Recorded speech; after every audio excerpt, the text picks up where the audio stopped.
I got something to say, got something to say. My name is Rashid bin Qadir. Welcome to the Conversion to Islam podcast.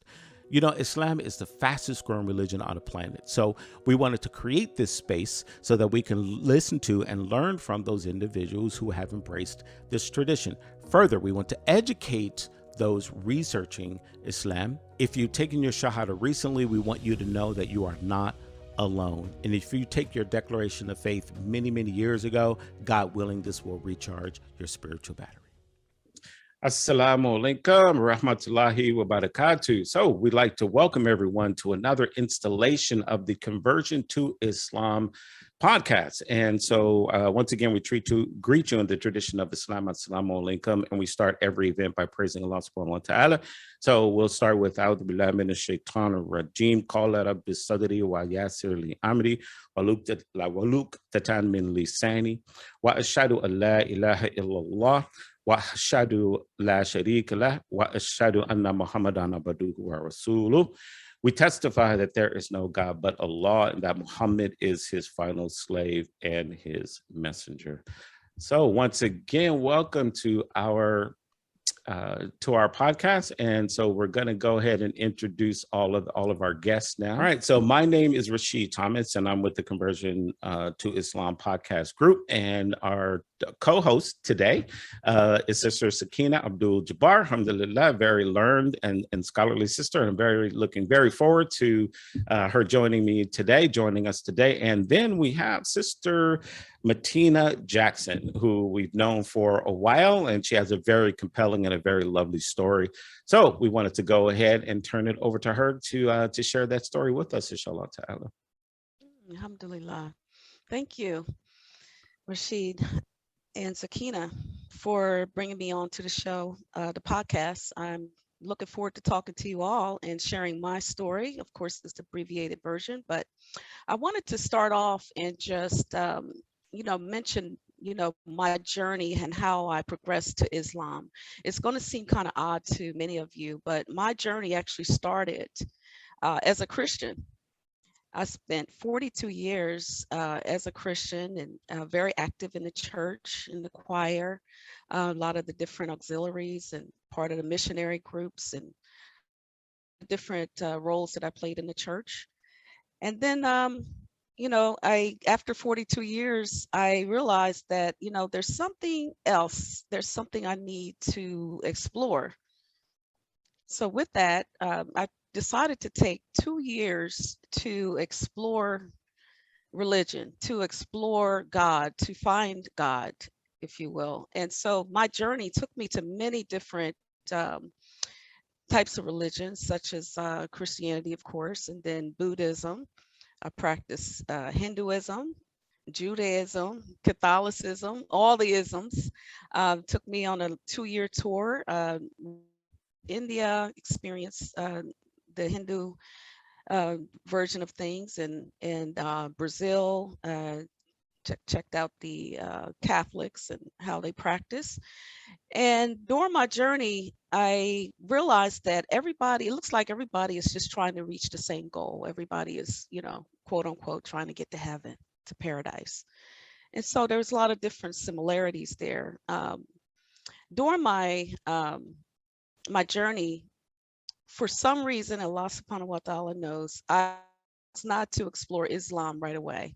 Actually had it down last on my list. And one of the reasons is because I have a lot of family members that are Muslim, and I didn't want to be influenced by, any feedback or anyone. I wanted this to, just to be a decision that was made just solely on my experience. So I chose to check Islam out last. My brother actually introduced me to Islam, my sister Shakura, brother Sadiq. Both had influences there.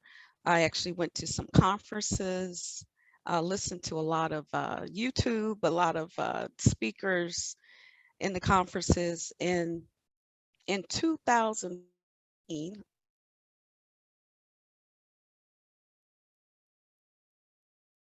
which is, I'm sorry, Allah subhanahu wa ta'ala called me to Islam. And the way that happened is just one morning, I believe it was June 29, 2014, I woke up That morning, I brushed my teeth, I looked in the mirror, and I said, it's time. I didn't know what that meant, but I knew that it was time for me to explore Islam. And not only explore, I was all in. And this was all based on all my research that I've done over the 2 years. I called my brother and I said, Brother, I'm ready. It's time. And he came right over and he gave me my Shahada. He also asked me, do you know what today is? And I, no idea. Today is June 29th, 2014. He said, today is the first day of Ramadan. He said, you sure you didn't know that? No, I had no clue. This was all driven by Allah subhanahu wa ta'ala. And the feeling that I got, I just broke down and just sobbed because I felt like this long journey, this 2 year journey of trying to find myself and trying to find God and find religion, this 2 year journey was finally to an end. So I thought, well, once I took my Shahada, I realized that, this journey continues. It's now, just shutting down everything else and going, full into Islam. I still had a relationship with all the different faiths, and I didn't want to just shut that down. So how can I incorporate that? And I start exploring different interfaith groups and how I can, become, and that's just me, how I can become inundated in those groups as well as practice my religion.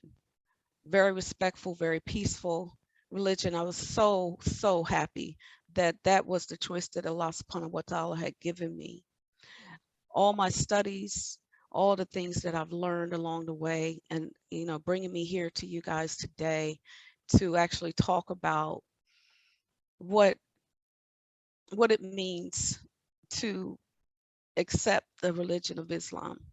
A lot of people think that, it's hard, it's rigid. There's so many rules. There's so many things that you have to do, and it really isn't. It's very simple.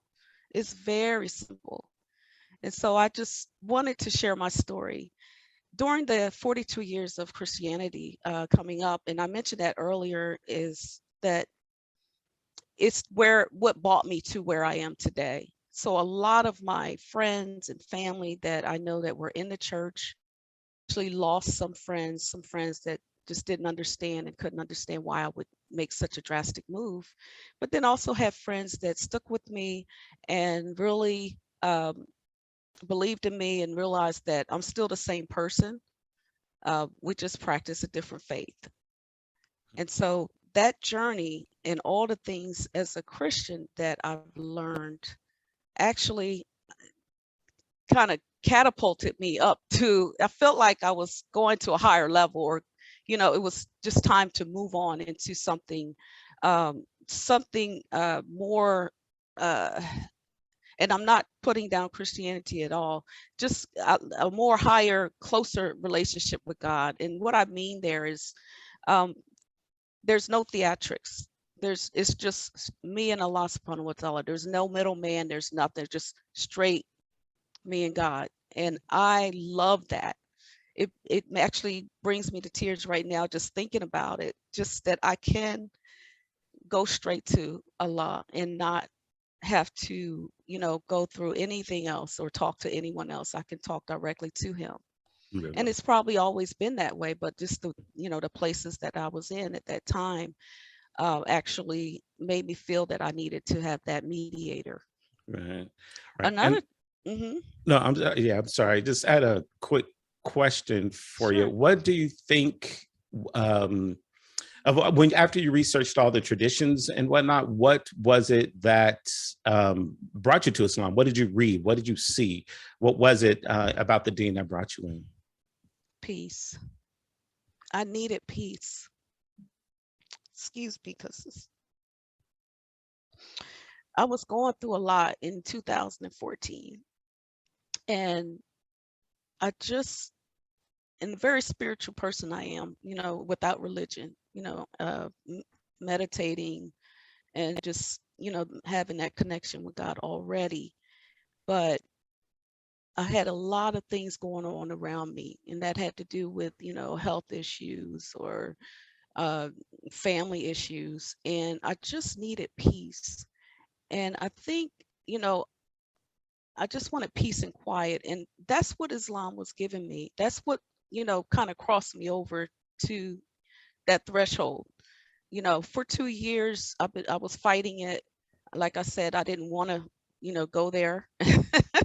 I chose to go last, because I felt like something must have, was kind of pushing me in that direction, but something was kind of also holding me back because it knows that I was going to go all in.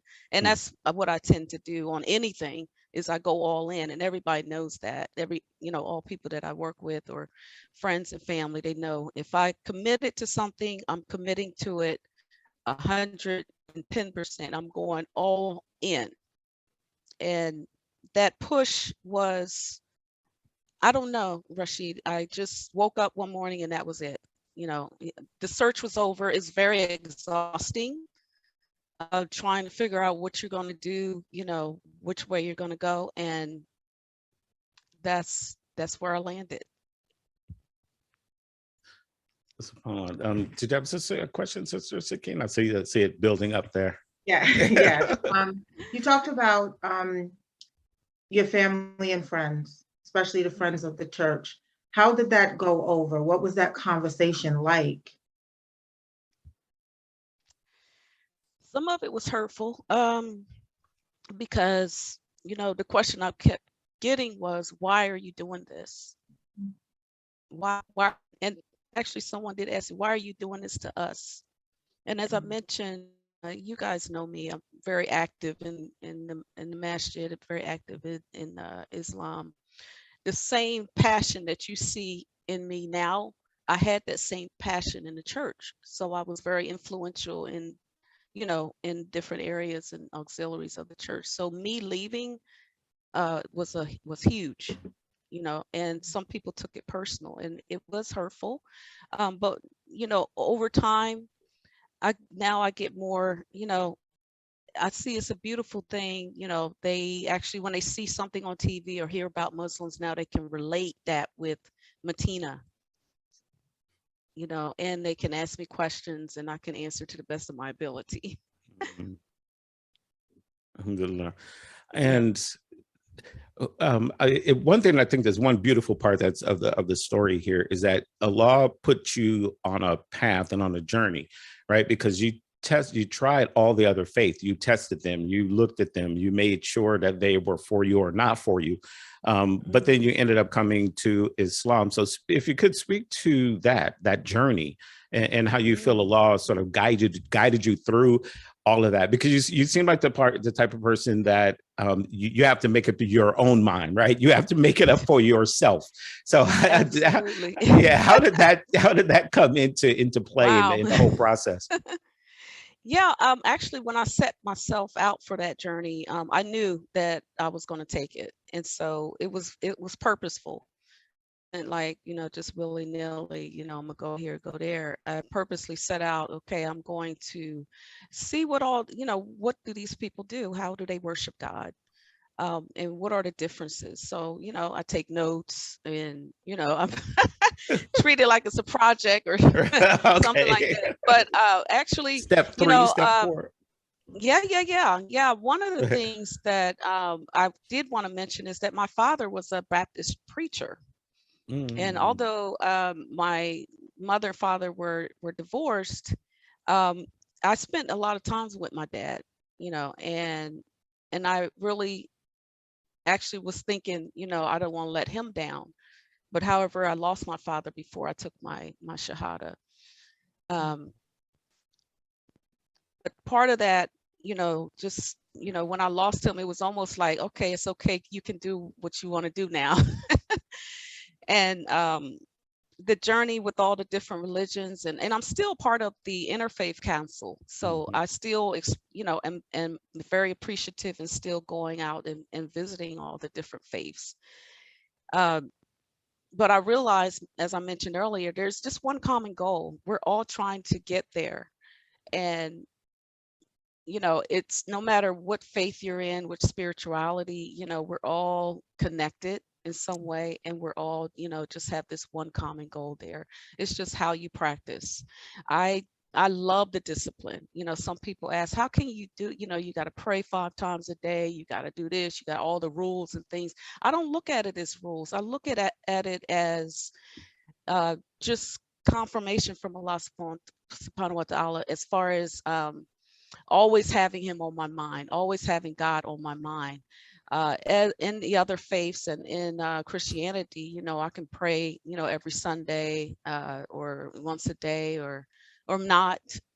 I can do things, and it's permissible.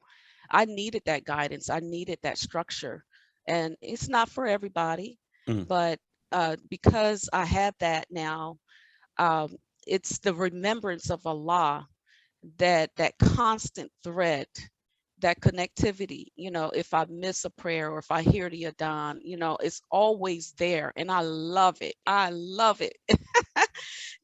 I'm just constantly connected, and I love that. And I didn't see that in the other faiths. Mhm. Did you find yourself in your journeys of exploring other faiths? Did you find more support in the exploring of other faiths than you did in the accepting of Islam? No, I did not.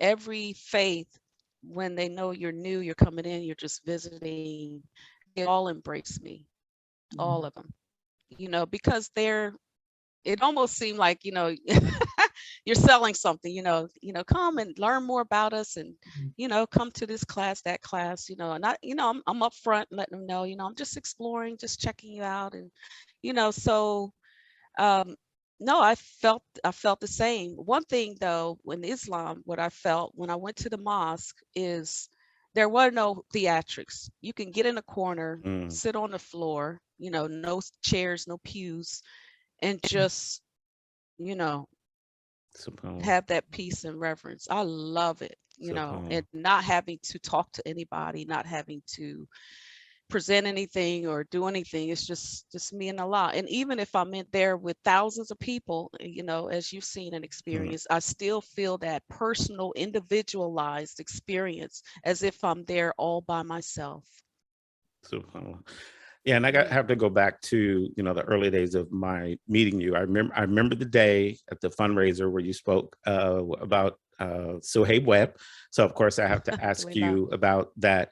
But also shortly after that, I remember you walking into a meeting at Salam and just like immediately wanting to work.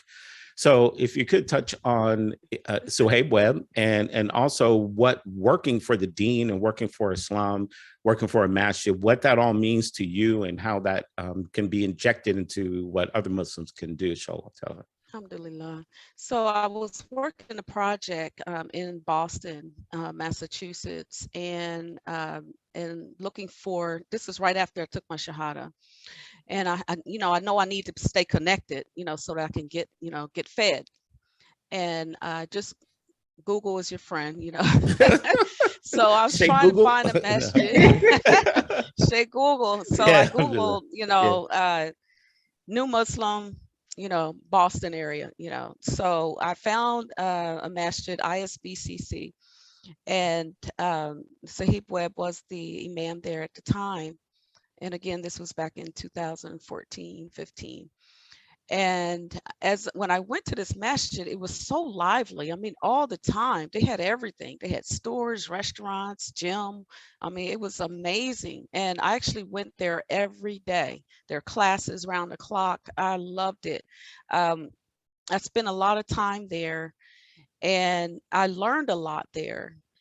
And what happened is I came out to California, and for some, just so I don't remember what year it was, but that you're talking about. I found out that he was going to be in town in Sacramento, and I was like, no way, wow. So I actually bought tickets to the event, and when I was at the event, I just couldn't help myself I think that was because I felt like 2017.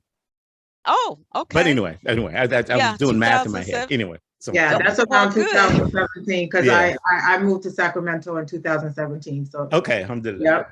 Wow. Were you there, Time Sakina? flies. SubhanAllah, I didn't know you were Yeah. there. Yeah. So we went, but yeah. So it was just, Wow. yeah, because that's the year I came. So I think Wow. that was the year that he had came. Yeah. SubhanAllah. Mm. And that's when I met That's Mateenah as amazing. well. Whoa, Wow. So whoa. So I didn't Alhamdulillah. meet her there, but we met that year in 2017 doing another mutual sister that we SubhanAllah. So we're all Yeah. tied together, but we're yeah, so we all connected. Yeah, tied yeah, yeah. together. Yeah. And we didn't know the Alhamdulillah. lost plan. Wow, I look at met you this. both in 2017. Whoa, so that was a big Wow. year. Alhamdulillah. Very big, very Yeah, big. mashallah. Yeah. But I saw him, and I think Rashid, I'm sure you heard I was trying to get up there to talk to him. Mm-hmm. Um, or get to the stage or something. I just had to say something because I felt like, he was influential as far as my dean. Mm. He actually prepared me, with all the classes and all the things that they had going on, that I got so much education in Boston that wherever I went, I just took that with me. And Mm. so to actually see that, and I wanted to actually just thank him, and you guys allowed me to do that. I had no problem getting up there and just saying thank you, because not for bringing me to the faith, but for keeping me in the faith, Mm. for educating me and showing me that it's not all, just study and pray or whatever. There are people having fun, there's classes, there's lots of learning, and then other activities. And it just kind of morphed into moving into Sacramento and looking for that same thing. Mm. And if it's not here, I'm going to build it. I need to have that connection, not just with the masjid, and not just with the religion, but also with the people. Mm. And so that's what made me just want to become active. And I was that way. I was looking for something to get into, and that's why when there was opportunity, we need help, because somebody do this, do that, I'm all in. That's I'm what you all in. are. And it's Yeah, it's alhamdulillah. not about the blessings either. It's all about the connection. Mm. It's very important. Alhamdulillah. Alhamdulillah. Alhamdulillah. Well, that leads me to one of my questions as far as what do you think people that are coming into Islam need as that motivation to stay in Islam? Because sometimes people will come in and then they don't have a support system. You found your support system. So what types of things and ideas do you think we should have in place to help those who are coming into Islam to learn their Islam and to get connected in the community, to have that type of support system within the community? Alhamdulillah. So first thing I want to say, and this was advice given to me by an imam in Dallas, Texas, because I travel for my job. So wherever I go, I'm going to the masjid, I'm talking, hey, I'm new, show me around, whatever. And I immediately wanted to learn Arabic right out the gate. I want to learn to read the Quran. I mean, I'm like a month in. It's like, I need to do this. Let's go. And I can't remember the imam's name, but he kind of pulled me to the side and he said, sister, you're doing great things. You're so excited. And he told me, and this is my advice to any new Muslims, that this is a journey. It's not a race.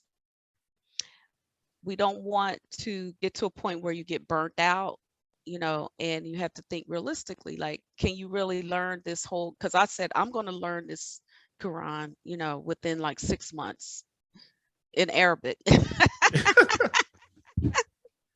I didn't know. I mean, I like It's to a set journey. goals, Yeah, it's a journey. and when he heard me say that, he was taken aback, like, and me not knowing, I don't know what's in it or how big it is and all, but I'm so thankful that he said that to me, because I really would have wore myself down to do that very thing.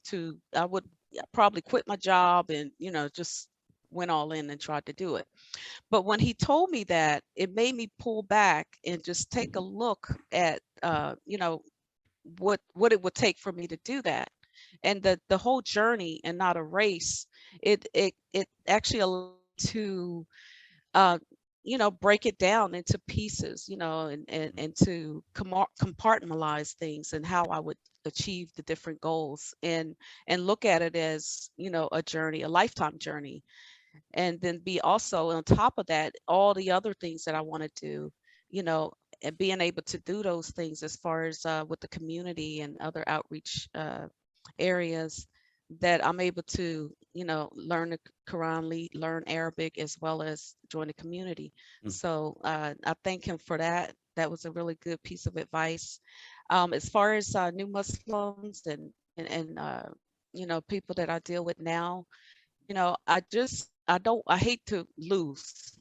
I guess I'm just like that way. And Competitive that way. I don't want to lose any new Muslims. So I give them that advice, as well as, it's because I am who I am, and I'm, the type of person that likes is very, competitive, very, can't come up with the word, but I go all in anything that I do. I understand that everybody's not that way. Mm. And so that took a lot for me to understand, like, why aren't they doing these things? Why is it, why do they have to be prompted? But that's their way. So, patience, me being patient with other people, and then them being patient with their faith, and being able to understand that this is a journey, and take baby steps, but don't quit, don't stop, just keep going, even if it's just a little bit every day. And please reach out to people. You reach out to, your fellow Muslims, and stay connected with the masjid. It's always going to be someone there that you can talk to, or someone there that you can ask questions if you need to. Everybody's so welcoming and so open. Alhamdulillah. I would like to also add to our viewers that Sister Mateenah is very active in the Salam Care for Converts, right? So she does a lot of interacting and helping of those new Muslims that are coming along, getting them set up for classes. And you could speak a little bit about that if you would like. So that way, those who are viewing that may not have some type of connection, or they want to be Muslim, or they're interested in the religion, can have some place that they can call, or someone they can contact to keep connected. Alhamdulillah. Yes, I do like connections. So I actually connect people with other people. Yes. That's just a gift that I have. I do like to lead and try to help others.